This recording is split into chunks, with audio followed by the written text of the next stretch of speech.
spaces that are meant for sacral function, for spiritual functions.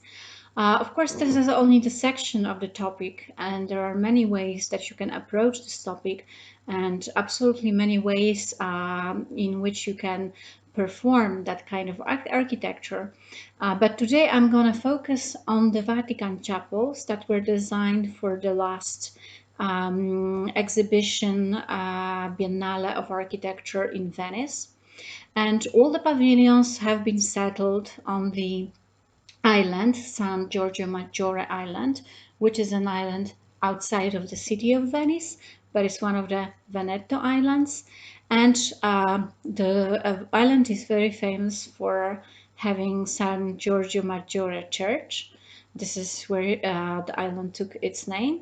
And the church was designed by Palladio, whom I'm sure all students of architecture know very well.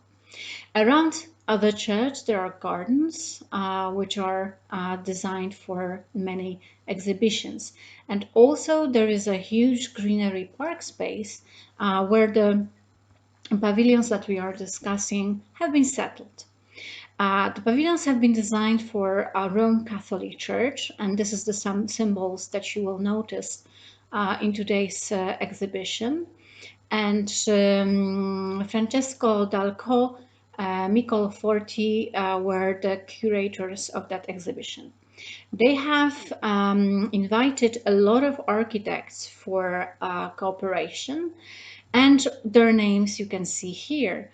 Some of them very, very famous, like Norman Foster, just for example. The theme was to express the openness of the pavilion. So you will see that most of this pavilion have been really opened towards the lagoon, towards the water. And all these realizations, implementations have been connected to the symbolism and the expression of spiritual values of Roman Catholic religion. In my opinion, all of them have been connected to some sort of reflection, spiritual reflection that human may have in this kind of spaces, especially when they are surrounded by such a beautiful greenery that you will see shortly. So this is the church that I've mentioned. You can see the geometry, you can see the expression of architecture, and here you can see the pavilions. So this one by the Gunnar Asplund architect was inspired by the cemetery chapel at one of the cemeteries of Stockholm. And the inspiration was some sort of woodland chapel that you can see sometimes at some sort of country village roads, and this kind of very free natural landscapes. So the relation towards the wooden realizations, implementations, very, very clear. Not only we have wood as materials, but you can actually see the tree banks, which are supporting structure for the roof. And the doors, as you can see, have been very narrow, and they are symbolizing the way that is very hard to get to heaven, that this is like a very, very narrow passage, so you have to have a lot of good deeds in order to enter. The door have been so narrow that most of the people have selected side doors to enter inside of the chapel. So these were the side doors that were the actually main entrance towards. In the middle of the chapel you can see a cross, which is very characteristic for all of the Roman churches. And you can see the wooden structure, the supporting structure of the chapel. Rest of the building is very modest. It's just white painted plaster. There's a beautiful skylight that gives a very important and unusual feeling inside. Also, what is very interesting is the flooring, which is made from fresh gravel, white gravel, So one thing is that when you walk around the chapel, you can hear the sounds which are multiplied by the form of the pavilion. Maybe this is why the pavilion is closed, because the architects tended to make this sound multiplied by the reflections. And there are simple wooden benches that you can sit on. There are no glassworks. There is just a simple, very contemporary, flat splashes of color, which might bring you to your minds the actual glassworks which we can see in Roman Catholic churches. Cross have been covered with small gold leaves, and this also kind of is a relation towards the gold that is used in the sacral architecture. At least in Europe, you can see a lot of gold there. And you can see the small doors. This is the pavilion that was used to exhibit information about other pavilions. So this is a kind of informative information pavilion. And it was very interestingly done. You can see there's almost a roof and nothing else. And you can see also very interesting skylights.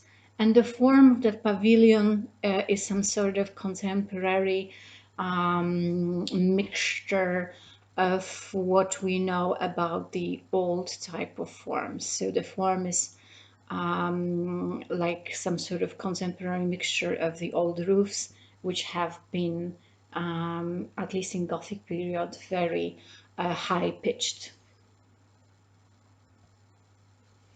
And this is the inside, and you can read about other pavilions, about their history, the inspirations, everything that was important. Carla Jaquaba designed a very, very simple pavilion, which is a very interesting approach towards the idea. It's like a sculpture in space. So the pavilion is actually the greenery that surrounds everything. There are no walls, there are no roof, it's just open space. And you can see just the benches, and you can see the cross, which symbolizes the place where the altar would be if we would be inside of the chapel. The architects that were selected to this exhibition were the architects from different generations and from different cultures, in order to show the different approaches towards the spiritual experiences and religion. Here you can see the pavilion by Javier Corovalan, and the company that supported him was the Simeon. Each architect selected the company that provided the necessary materials. So it was some sort of cooperation between the industry and the architects. And the pavilion realizes the idea of openness in a very simple way. It's just some sort of circle, like a barrel circle, that shows inside the spatial form of the cross. So the cross is not actually two-dimensional, but three-dimensional, and everything else is just simple nature that surrounds the whole area. Also, very interesting pavilion by Norman Foster. I think it was one of the most complicated structures that was there. And what this architect of Norman Foster Company wanted to show was the openness. So it was a quite simple but quite complex structure of wooden pillars and steel connections of lines between them on the properly designed slope. And all the slope was created from steel profiles. Because of the pavilion is very lightweight structure, still the foundation of that, they were not connected with the ground, they were just lying on the ground, as you can see it here. So all the structure has to be very rigid, very strong foundation, So it was a flat, heavy structure that caused the whole pavilion to stand still, not collapse, not to break down. Here you can see the elements that were used to connect the steel platform with the aforementioned steel lines that were supporting the whole structure. Here you can see the works that were prepared. All of these materials that I'm showing you from the structure side have been implemented into the brochure that you can take from information center. So you also could get the materials about the pavilions, about their designers, and about their ideas, which was a very nice gesture towards the viewers. So after the platform have been created, have been assembled, then they put a wooden steel grill over it, and on the wooden grill there was the wooden flooring.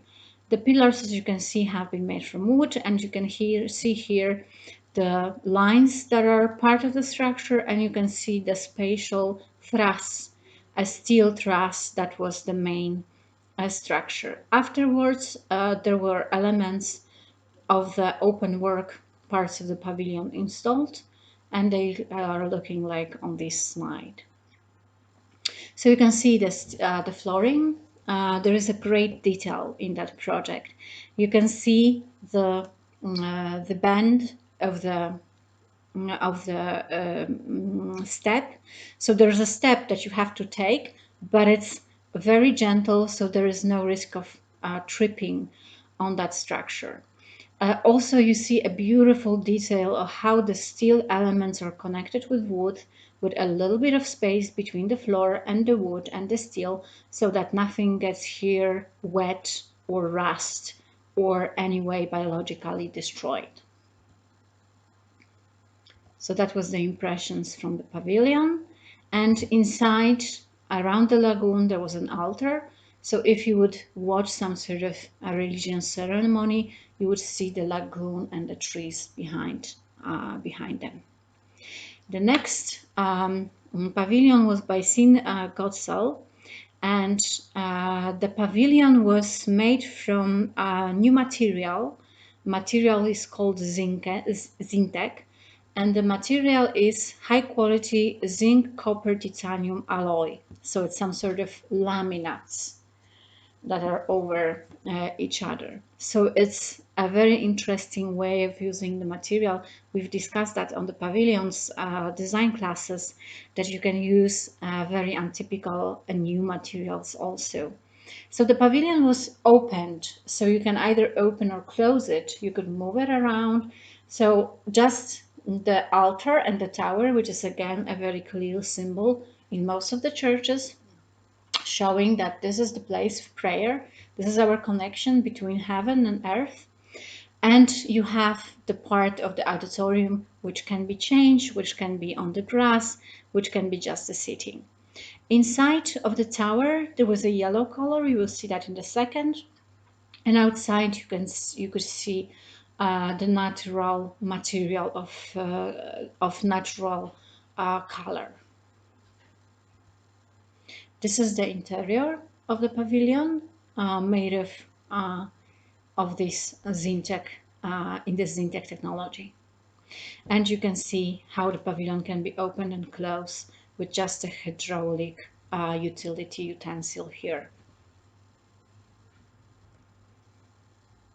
This is the altar, so again, just pure simpleness, just a block of stone or of steel, and just a simple steel grid, steel mesh to let you go around the altar.